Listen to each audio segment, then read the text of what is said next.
This music, you hear it and like you're instantly taken to that place. That's what's so powerful, I think, is just a few refrains from this music can take you to a place.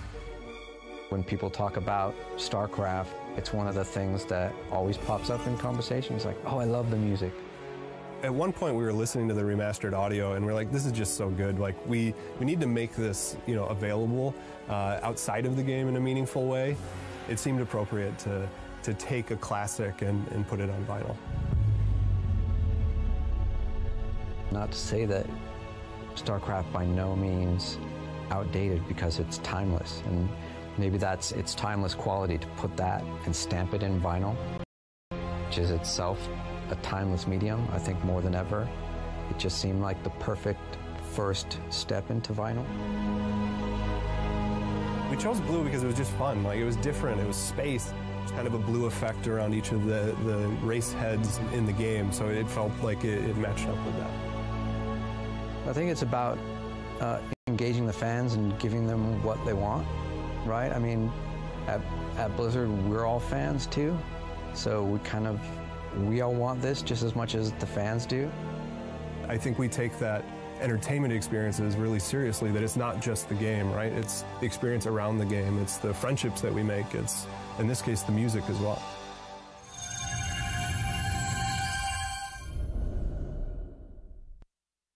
I am here with Caleb Arsenault, senior game producer for Diablo Immortal. Caleb, how are you? Doing good. I am so excited to see it. First off, this is gorgeous. Thank you. Seeing this up close, it is bonkers. So tell me a couple of, some of the new features with Diablo Immortal.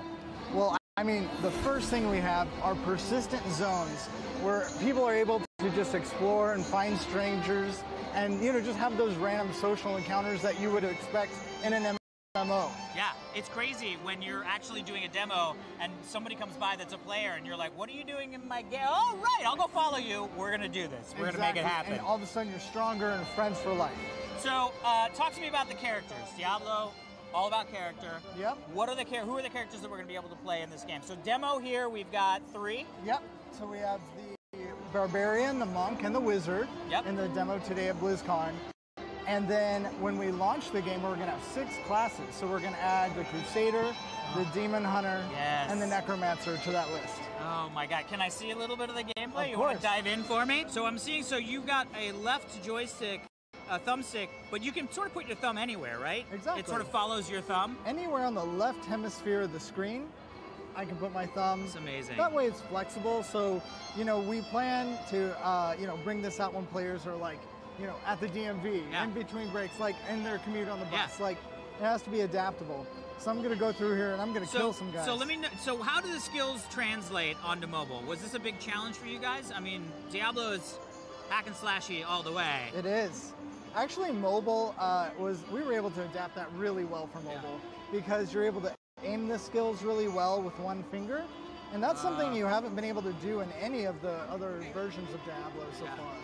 So all of the skills are there, or are they sort of like versions of skills like reminiscent of skills that you know? So it wouldn't be Barbarian if it didn't have Whirlwind. So we're going to bring back all the skills that people sort of expect. Yeah. But we are adding new ones as well. And so you'll see a mix of both new, old, and refreshed. Right, because this lands like time-wise between 2 and 3, right? Yes, so it's a whole beast of itself. Exactly. And by the way, that's one of the things I'm super excited about is actually getting to see lore that sort of fills in the gaps between 2 and 3. Well, Blizzard focuses on story a lot. Yeah. And so this is a brand new story with new characters that no one has even seen before. Yeah. And so we're really excited to unveil it. I love it. Caleb, thank you so much for showing me. Thank you. I'm going to have to push you off so I can now actually play. Hey, be my guest. Yes, and as I play, I'm going to say, now back to your regularly scheduled program.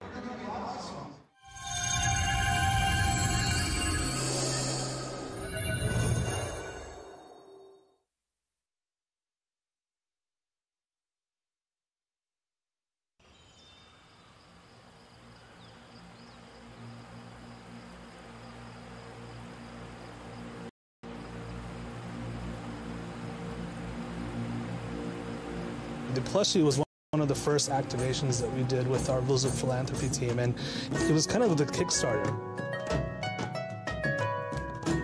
World of Warcraft has been doing a charity program for a number of years already with in-game pets, and it wasn't until Mischief came around where we thought that, hey, look, you know, they've been doing this for years. We would love to be a part of that. It takes about a good 8 to 12 months to design a plush, from concepting to prototyping to actual manufacturing to get it into your hands. It starts with a 3D model or concept art or anything that the game or development teams can provide us. And then it goes to one of our really awesome designers that we have here on staff here at Blizzard that will take that and translate that from a in-game 3D model to a first prototype of what a plushie could look like. And we want to make sure that that pet is as true to the game as possible.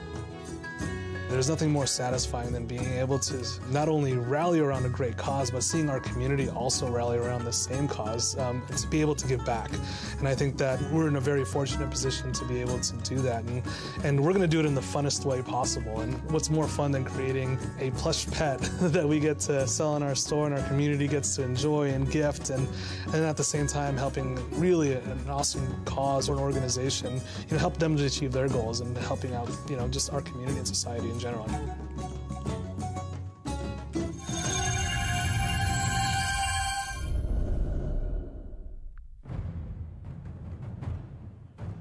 Up next, Restoring History, creating World of Warcraft Classic. Hello, BlizzCon. So it's been an awesome weekend so far. We've talked a lot about World of Warcraft. We have more to say, most of it looking forward to what's coming next. But for the next 45 minutes, we're going to look backwards. We're going to look at the origins of World of Warcraft and tell the story of how we have brought the 2006 experience back here and been able to share it all with you today. That's a game that touched all of our hearts. It's a game that really is the reason why I'm standing here today. It's a game that is the reason, so some could argue that BlizzCon exists at all. Back in 2005, it was World of Warcraft that forged these powerful ties between people who'd spent long nights running dungeons together, running flags in Warsong Gulch, who wanted to get in a car, get in a plane, cross the country, and come out here to put faces to names and to voices and actually meet the people that they felt like they already knew, thanks to this world that we had created. And it is an incredible honor to be up here and to be able to speak to the story of how we were able to bring it back. And a lot of that story is actually a technical one. It's about archaeology, it's about restoration. And allow me to introduce, to tell the first part of the story, senior software engineer Omar Gonzalez, who will tell you about the origins of WoW Classic.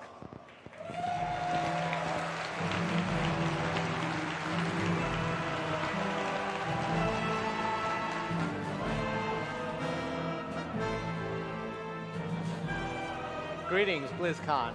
My name is Omar Gonzalez, and I'm a senior software engineer on World of Warcraft. I want to take a minute, speaking of history, to talk about a little bit of my own. I first started on World of Warcraft in 2003, when it was first being forged.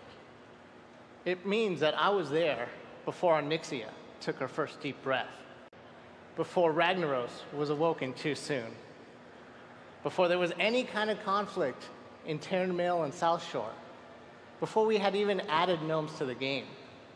I was there, and I've been working on World of Warcraft ever since. And now it's my great honor to be able to take that version, the memories that we had, back to life to all of us who remember them fondly, and hopefully to a whole new generation. Now, next up, I'm going to be talking about some of the major components of what goes into the making of a game like World of Warcraft. One of the biggest pieces of data is our database data. And what this is are things like the number of hit points a creature has, the amount of stamina on an item, each spawn point in the world. Millions of points of data are stored in tables inside of these databases. Another key component that we work with are art assets. This is the color of night elves shadow melding in Ashenvale. It's the sounds that play when Pyroblast nukes its target. It's the motion of an orc as she swings her axe furiously. The artwork of the WoW, everything that you see and hear is our art assets.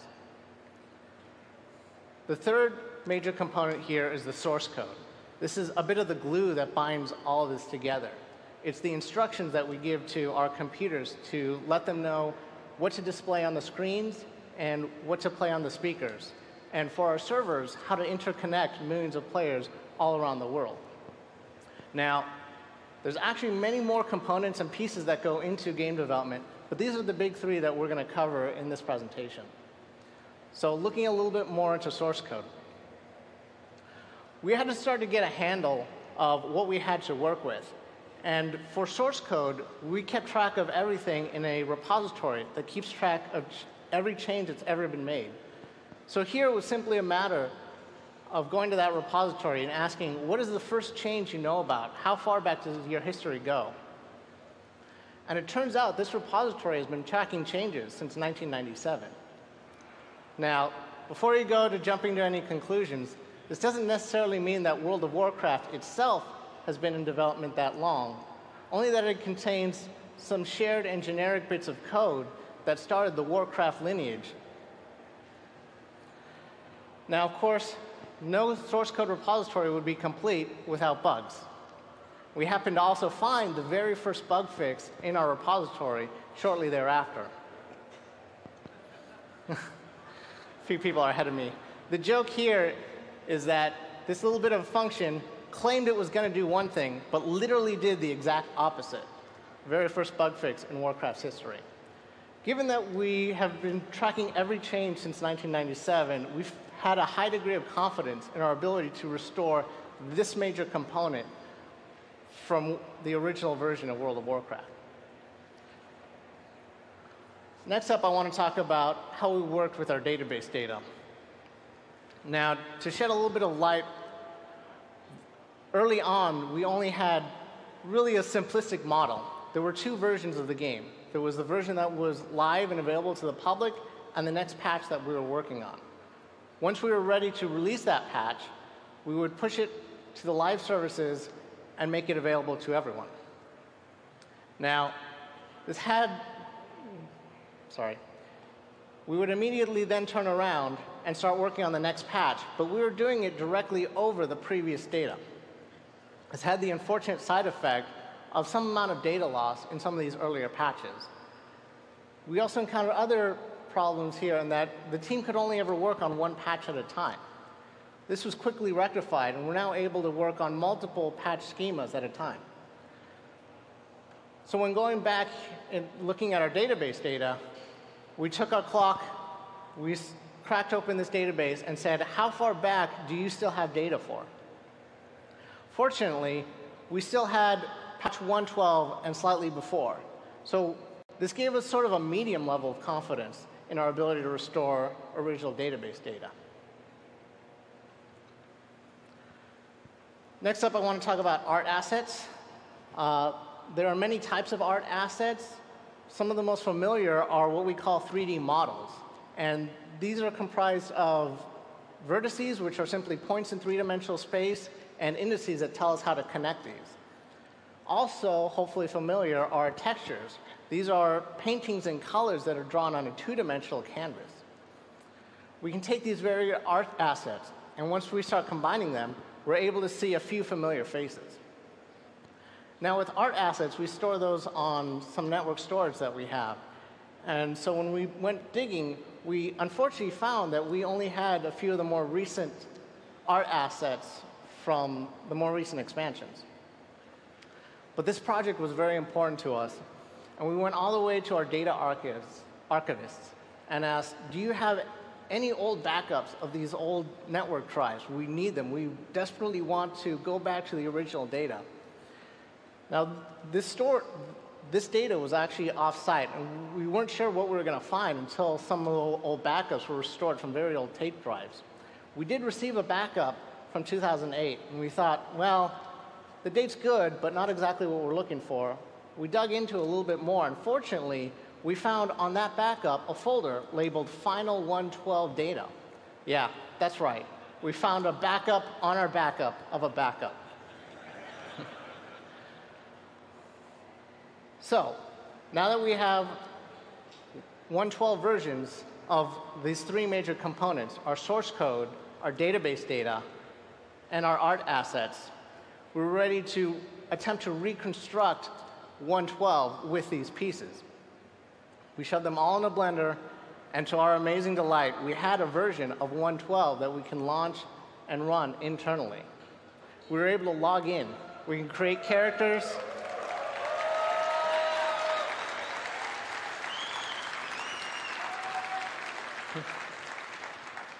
Could level up and do all the things that we remembered. This was an amazing milestone for us. But we then needed to take a step back and think about what this version really meant. It's important to understand that our services, that this version of the game was engineered for a much older version of the internet. This version didn't understand how to run in our modern Blizzard cloud. We also realized that our game servers don't operate in a vacuum. They're an integral and important piece of a larger Battle.net Blizzard network framework, which includes things like account management and authentication. This version was also unable to work in our content delivery pipeline, so there was no way we could put this version on our Battle.net desktop app. Again, without access to authentication, there were no login servers it could talk to. There was no way this version could talk to our customer support systems. You couldn't enter GM tickets. But really, most harsh of all was that every bug, every problem, every exploit would instantly come screaming back. And not only that, they would already be known to some number of malicious people out there. Clearly, this version, as it stood, as it was, didn't really reflect the highest levels of Blizzard quality that we come to expect. But we weren't quite ready to give up. We took a long, hard look at what we had built so far, and we thought a lot of what we don't like about this version is in the source code. It still had a lot that we really loved. We loved the database data, and we loved the art. So we gave ourselves a little bit of a thought experiment. What if we brought up our modern database data, our modern high-resolution art, and modern source code, threw away what we don't like about this version, strip out the more modern components, and simply layered what we liked about this old version on top of what we needed in our modern tech stack. I remember standing around a room where we all looked at each other, and no one was quite sure whether this was a good idea or not. Was this viable? Would this work? And the reason for that has to do with how these pieces sort of fit and integrate with each other.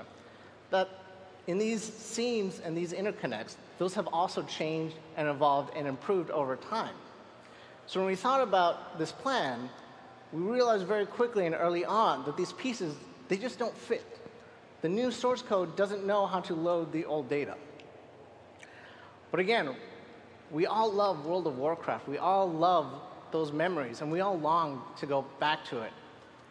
So we gave ourselves a little bit more time and thought, is there really no way to kind of force this together? What would that even look like? We gave ourselves a little bit of research and development time, and we thought, well, let's just work on transforming this data, see if there's a way that they can meet in the middle. What does that experience look like?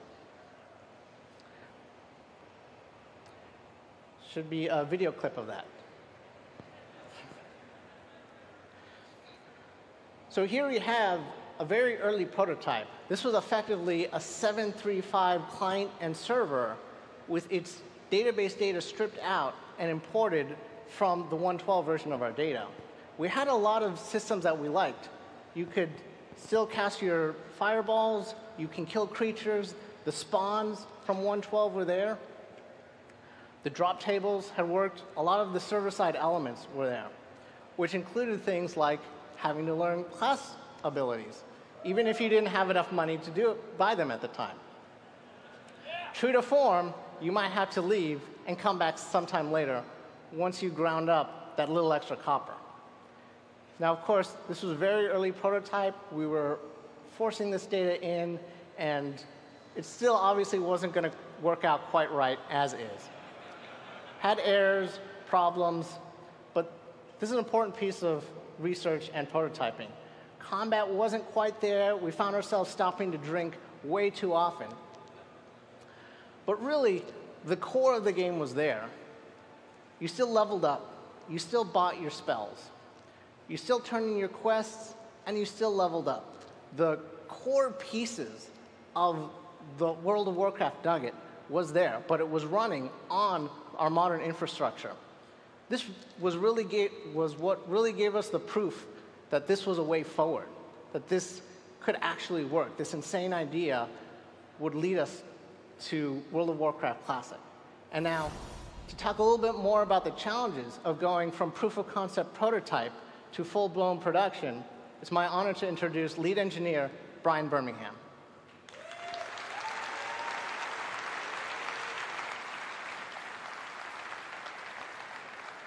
Hello, BlizzCon. My name is Brian Birmingham, and I'm the lead software engineer on World of Warcraft Classic. I am a huge fan of retro gaming.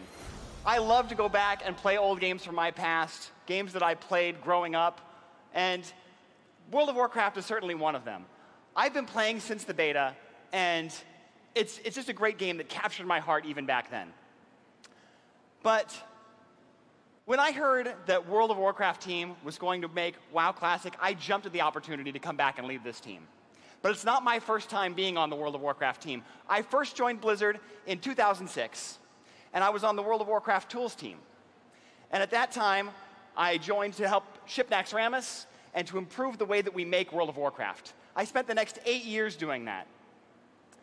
And then some of the other things I did were take the database data as it evolved over those years and convert it to each of our new expansions. And so in some ways, this project is like replaying all that work again in fast forward. I want to talk about these building blocks that Omar mentioned. These building blocks come together to create some of the things that you recognize as players. Things like terrain, the gameplay systems, the animations, and the lighting. And the first one of these that I want to talk about is terrain. Terrain is the heights of the mountains and the valleys. It's the placement of the trees and the buildings throughout the world. It's the water that's in the lakes, the rivers, the streams, the oceans. And there's a reason why in the prototype that you saw from Omar, we were in Dun Morogh. And it's because that terrain was unaltered by the Cataclysm. So it weren't perfect for that first prototype. But if we were to venture just a little bit outside of Dun Morogh and into Loch Modan, you start to see some kind of funny things. Like these Threshodons that are supposed to be swimming, but they're walking around on land, and they seem to have built these little Murloc huts for themselves, and that's not right. There's also this purple cape on the gnome, and that's odd. That's not like an epic. That's missing texture purple, and I'll talk about that a little bit more later. For now, let's focus on the fact that the water is missing and that those are the wrong buildings. If we go to other places, like, say, Thousand Needles, we'll find water that shouldn't be there. And there's Kolkar camping underneath the water and building fires. So this is also not OK. So we said, OK, just like we did with the data, what if we take these terrain files, these old terrain files we found on that backup of a backup, and we fed them to World of Warcraft Classic, to our modern engine? Would this work? No. This doesn't work either. And the reason is those puzzle shapes that Omar mentioned. Things don't fit together. Imagine this is the shape of the 112 terrain data, and our 112 engine expects that shape. So if we feed it the 112 terrain data, it fits perfectly. Our reference client that we built understands exactly where to find all of these pieces. Our modern engine expects the same pieces, but in slightly different places. And so when we feed it and of course our modern terrain data fits it perfectly. If we feed it the 112 data, it doesn't fit perfectly. It finds some things where it wants to find them, like the terrain heights and the water and the grass, but it doesn't find the object placements from 112. It finds the new ones instead. So to give you an example of what that looks like, I have another video, again of Loch Modan here. So here you can see some of the buildings look OK, But as we start to fly out over the lake, which now has the water back, you can see some trees that aren't supposed to be there. Those are object placements. Those are burned trees from the Cataclysm. And then a tree flying in the middle of the air, and that's clearly not right. There's some misplaced buildings from Grim Batol. And if we turn back toward the dam, you can see the dam is shattered. And yet somehow, even though the dam is shattered, it's able to hold back the water. So here we said there's clearly more work to do here. And our modern tools come to the rescue. It turns out that we have modern tools that we've been developing over the last 14 years that know how to read our old terrain data. They also know how to produce our modern terrain data. And so then we can take that terrain data after it's been converted and give it to the modern engine. And then the modern engine finds everything that it expects to find exactly where it expects to find it. And now the dam is restored.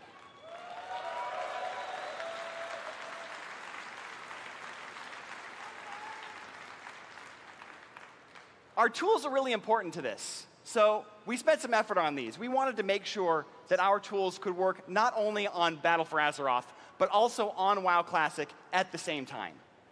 This was some effort, but we thought it was really worth it because World of Warcraft Classic is not a small side project. This is a fully integrated effort that has the full support of the World of Warcraft development team.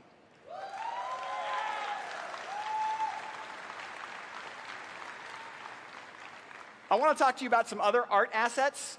We've talked about models, and they're not just the character models or the creature models, but also those trees, those huts, the buildings, the lampposts. Why is that lamppost purple? Is that lamppost supposed to be purple? We have the reference client. Let's check. No, it's not supposed to be purple. It's supposed to be white. So why the difference? That's the same model. Why doesn't it look the same? And the reason it doesn't look the same is that we've made a change in the way our engine handles errors.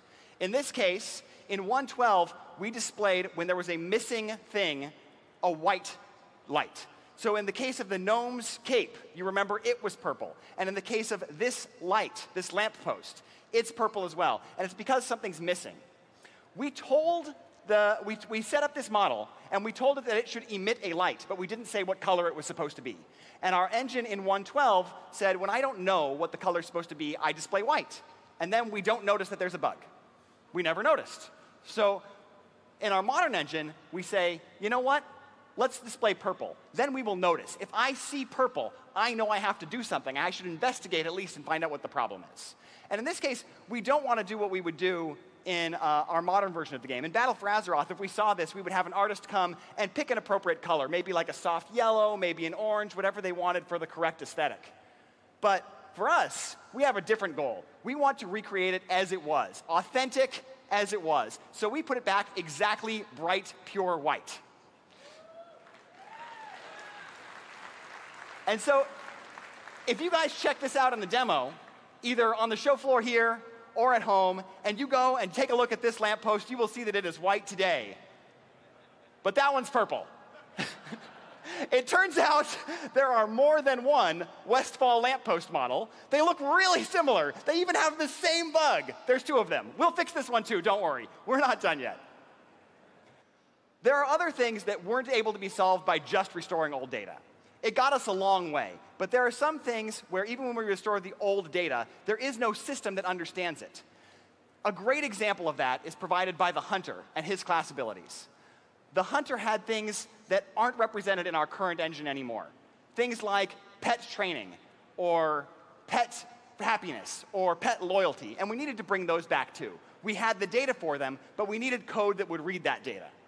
So we went back to that original source code, and we were able to surgically remove pieces of it that would support that data and bring them forward into our modern game. So we have been able to restore these systems. I don't have a lot of funny stories about this, except for some people forgetting that they needed to buy ammo. Or some hunters whose pets ran away when they forgot to feed them. We brought all this back. It's not just hunters, of course. There was also rogues and their combo points being on the target. Our modern resource and combo point system doesn't understand anything about changing targets. We had to bring that code back. And there's also things like the combat formulas to make sure that your critical hits and your crushing blows are distinct and are affected by the defense skill of the defender and the weapon skill of the attacker. And we brought back weapon skills as well.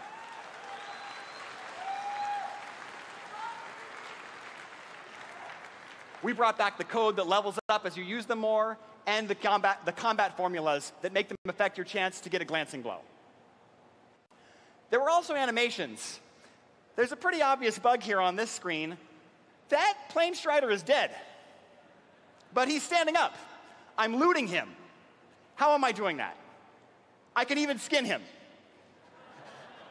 Animations are stored across all three of those basic building blocks: the source code, the art assets, the data, and they all contribute different things. So restoring those, we had some problems. And it affected one of the most iconic quests that I'm sure a number of you have remembered and gone back to re-experience. I'm sure you guys all remember Man Crick's wife. So we, of course, named her Olgra in the expansion. I'm sure some of you remember that. In Cataclysm, we made a memorial to her and declared that her name was Olgra. But of course, in 1.12, she was only known to you as Beaten Corpse, because you were supposed to discover her and find her dead, and she's standing up, like the Plane Strider. It seems a little bit odd to be interacting and inspecting a dead body that's standing up in front of you. Well, maybe not for the Horde. In any case, we were able to find these bugs, we were able to track them down, we were able to restore it, and now all of our animations are playing correctly. You can go and get revenge on the Quillbore for what they did to poor Mancrick and Olgra, and you will see them lying dead when they are dead.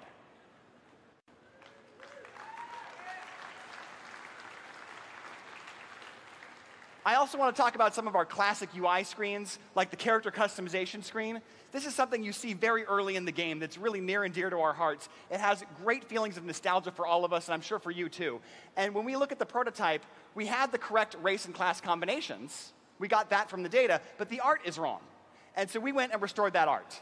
And here we ran into another case where restoring the art was not enough.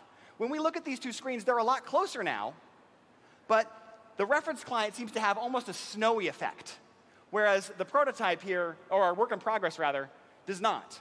And we went and looked into this. It's not weather, it's not snow, it's actually a fog effect. And we were able to find the engine equations that controlled that and restore them a little bit closer. I don't want to promise pixel perfect perfection, because we might not hit it. But we are doing these side-by-side comparisons all the time, and we're going to work as hard as we can to get this as close as possible.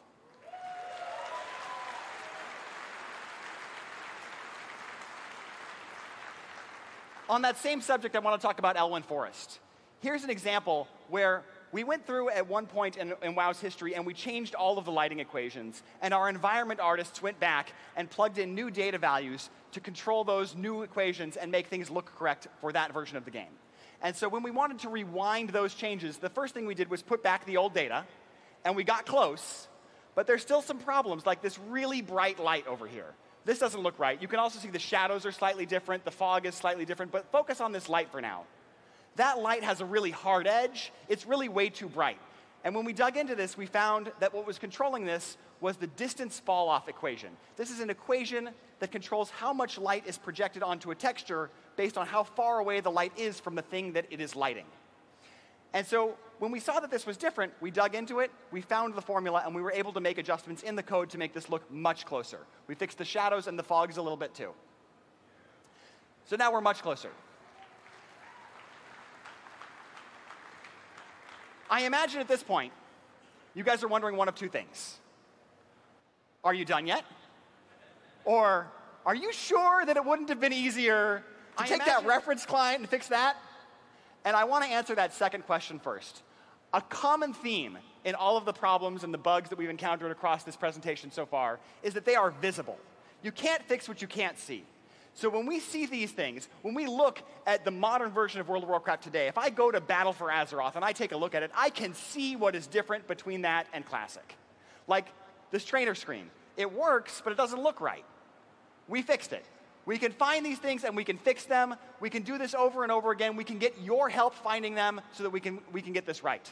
If we had started with the reference client, all of those problems are invisible problems. We know they're there, but we don't know about each individual one. They're the kinds of problems you can't see until a malicious actor is abusing them and destroying things for your players. Or when the servers are crashing only because there are millions of players online at once, and you couldn't get that in testing. So this is an approach that we took to make sure that we could ensure that same Blizzard level of quality that you've all come to expect.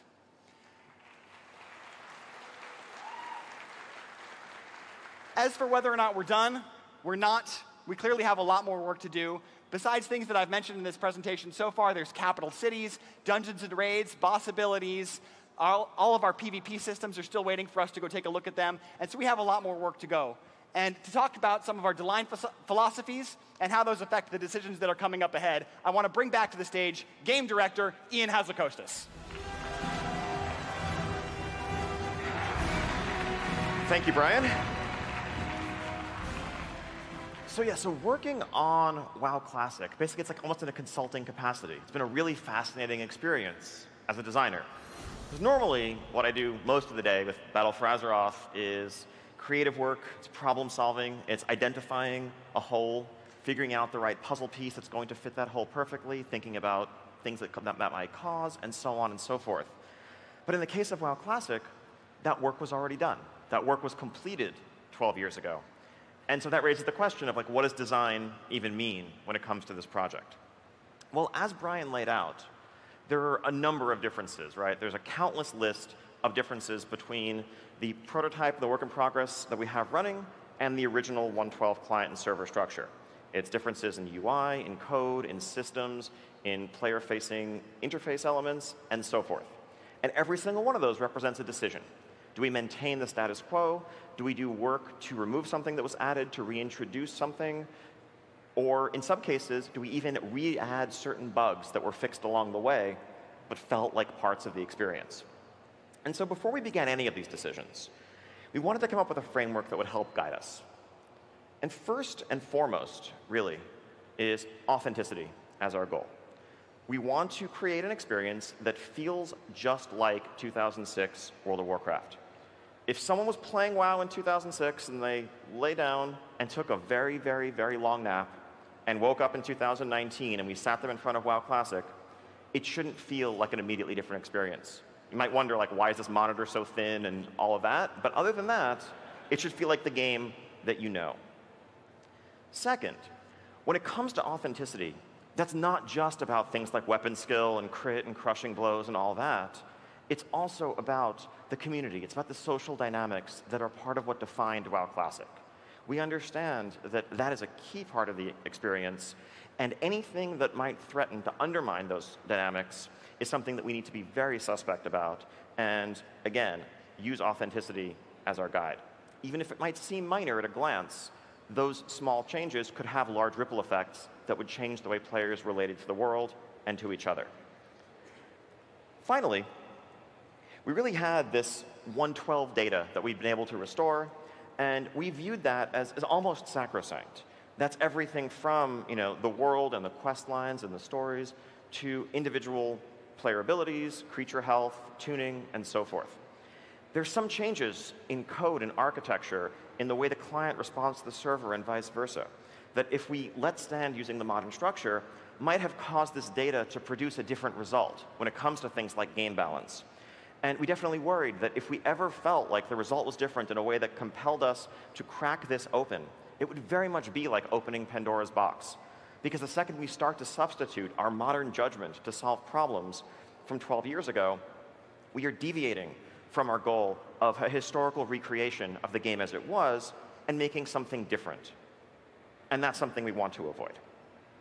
So let me give you some examples of these problems as we dealt with them. A lot of these were really clear-cut. At the start of the project, we came up with a laundry list of literally dozens and dozens, over 100 items of ways in which the initial prototype that we had differed from the original experience. Some of these were just 5-minute, even 30-second conversations. Dungeon Finder. Of course we're not going to have Dungeon Finder or Group Finder in WoW Classic. I mean, that really speaks to the core social dynamic. Yes, it was inconvenient to stand in town spamming trade chat looking for a healer for 30 minutes. And yes, that meant that if you only had, some time before you headed to work in the morning, you couldn't realistically run a dungeon. And there are definitely advantages to being able to just instantly matchmake and teleport to the dungeon. But it also meant that when you found that healer, maybe you'd add them to your friends list. Maybe you'd have someone that you could rely on because it was super important to have friends, to have allies that you could join with, to not have to rely on spamming trade chat for 40 minutes. Or maybe when someone made a mistake and accidentally aggroed an extra mob and wiped the group, you probably weren't going to kick them out of the group for that mistake because it would have meant going back to town and spamming trade chat for 30 more minutes. So no Dungeon Finder. And yes, I know if you type /LFR in the current demo client, a window will pop up. That's not functional. It's a vestige. That's being removed. I think that's part of what Brian just alluded to. There's a lot of work still left to do. Just because there is an element that you see in the experience that's playable on the floor or at home right now, please don't take that to mean that that represents a final determination of what the game is going to look like. This is what I'm trying to lay out right now. Cross-realm grouping, again, no way, right?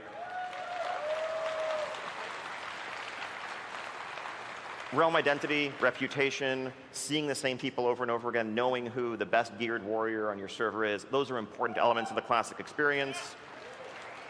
That needs to be maintained.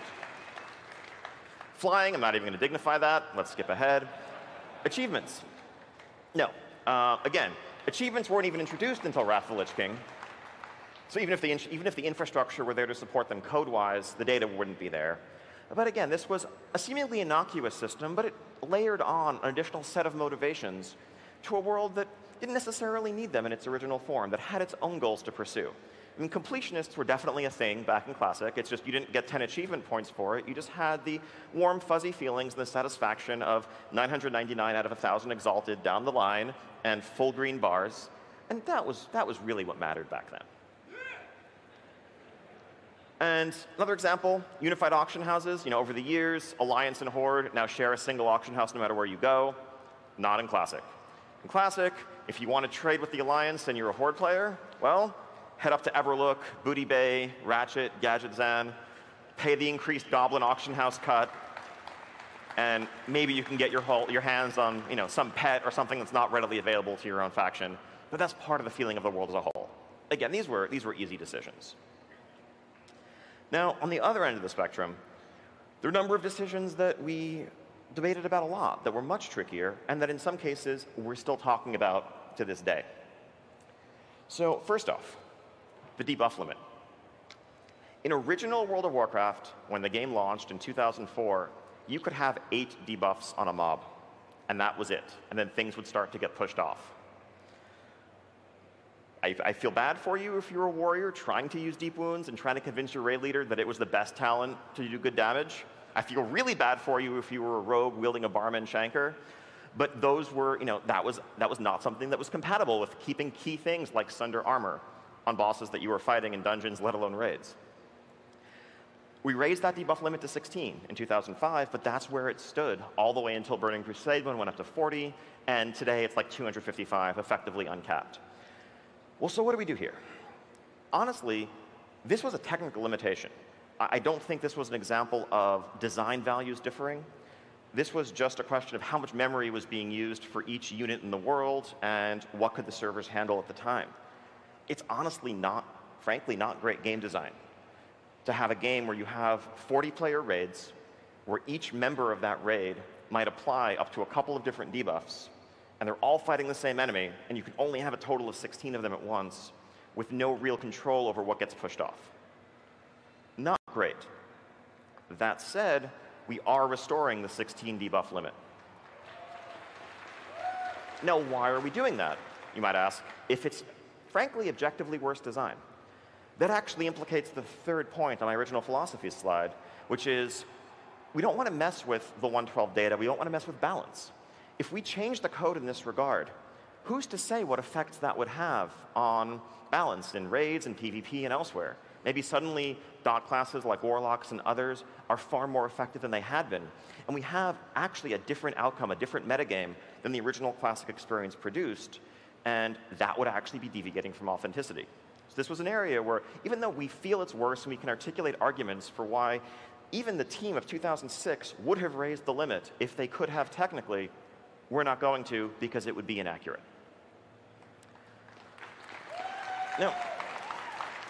Now, shifting from combat to something that seems maybe more innocuous, mail. So back in the day, if you wanted to send mail to Nault, to a guildmate, it would actually take 1 hour for it to arrive. If you wanted to send materials to someone to craft an item for you, it would take an hour before they could get them. They could craft the item, mail it back to you. That would take another hour round trip.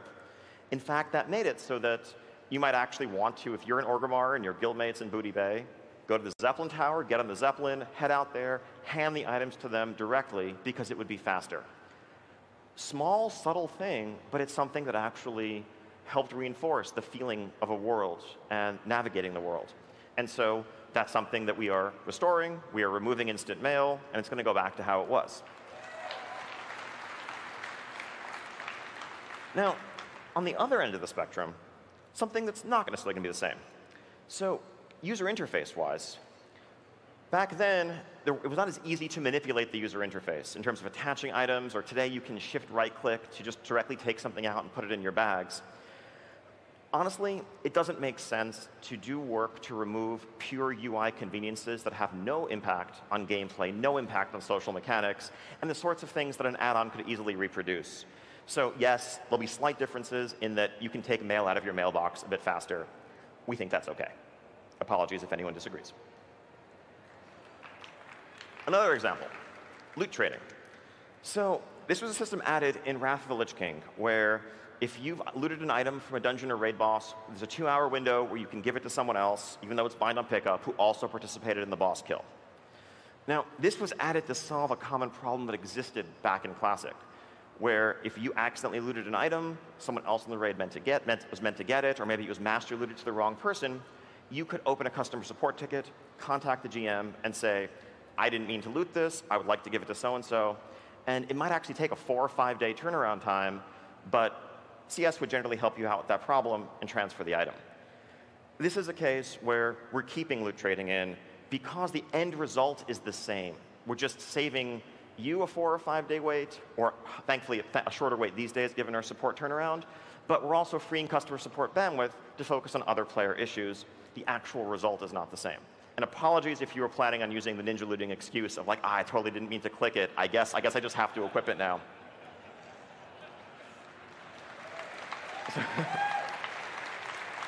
Other small stuff. If you played a rogue back then, you might remember energy regeneration worked differently than it did today. Today, there's predictive regeneration on the client where you get 1 point of energy every 1/10 of a second or so, modified by haste. Back then, and this was a limitation of infrastructure, client-server communication, it came back in much larger discrete chunks. That meant you could be sitting at 38 energy wanting to use a 40 energy Sinister Strike, and you might have to wait over a second to do so.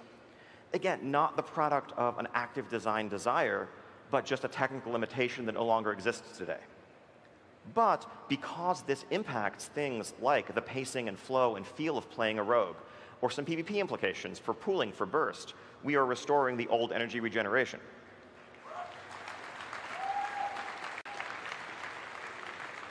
Now, finally, probably the thorniest area here, add-ons. This is one that we're still actually figuring out, and that we welcome discussion with the community and add-on authors regarding. Way back in 2005, 2006, add-ons could do some things that they can't do today. Some very powerful things, like making intelligent decisions regarding spell casting, spell selection, targeting, canceling your casts if they weren't going to be effective. And those functionality was removed in Burning Crusade. Now, using modern author knowledge and the overall sophistication of the community, combined with that old tool set, you could pretty much write add-ons or macros that could automate playing your class, where you just push the same button over and over again, and it does your rotation perfectly, it picks the right targets, and so forth. That's something that we feel is antithetical to the spirit of World of Warcraft, whether it was in 2005 or today. And so those functions will not be available in the modern UI. On the other end of the spectrum, though, there's stuff that's been added to the UI API since then that allows for the creation of add-ons that communicate with each other and can be used to create social networks within the game. we're actually kind of suspicious of these and skeptical about the possibility of add-ons reproducing some of the functionality that we've deliberately removed from Classic that we feel could be harmful to the authentic experience. And we know that once it's out there, saying just don't use it if you don't want it isn't good enough, because it will start to become part of the fabric. And so we may be restricting some of those new things as well. We're likely going to find some kind of middle ground that combines the old and the new here, with a goal towards making sure that the vast majority of the add-ons that people know and expect function with the goal of an authentic experience. Now, just to wrap up, there's one big thing that we haven't talked about yet. I know I've heard a lot of questions about this. So what are we doing with content? Right? In 1.12, everything was available. All the way through Naxxramas, all that stuff was unlocked. There were catch-up mechanisms and reputations and things that were not there originally. What do we do? So we understand that World of Warcraft, especially back then, was about a journey. And the catch-up mechanisms that might undermine or compete with gear from Molten Core or Onyxia and make that stuff irrelevant would really shape, and not for the better, the experience of progressing through that content. And so we are going to have staged content unlocks throughout the release of Classic. So we will begin with the game more or less as it stood in the spring of 2005, which for many European players is actually the game that they first emerged into, because WoW came out a bit later there then. And that will be Molten Core and Onyxia as the pinnacle of the available raid content, Dire Maul existing, and the world bosses like Kha'Zix and Azurgos. Notably, what will not be present, other than later raid content, is also the formal PvP reward system, including items from Battlegrounds and the High Warlord Grand Marshal grinds, because those actually overshadow a lot of the early raid gear. It's a big deal if you can just go into Alterac Valley and get an unstoppable force that favorably compares to the majority of weapons from the raid. There's something wrong about that. Now, when folks are ready for it, and this is something that we'll determine as the game evolves naturally and organically, we'll have a second wave of content that includes, whoops, skipped ahead a little bit, but whatever, Blackwing Lair, Battlegrounds, PvP rewards, and the 20-player raid of Zul'Gurub. After that, when folks are ready, Encourage 20 and 40, the Outdoor Silithus content, the so-called Tier 0.5 quest lines, and the Green Dragons. And yes, Silithus content means the opening of the gates of Encourage. And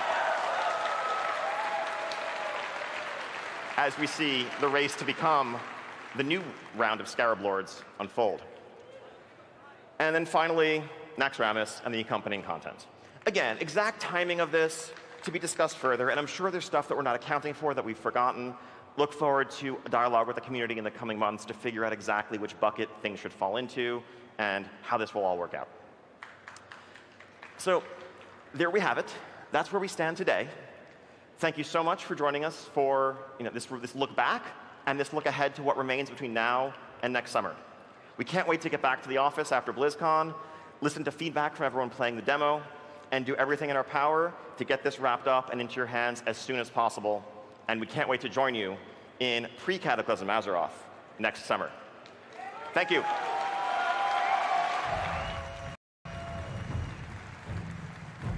Thank you for attending Restoring History, Creating WoW Classic.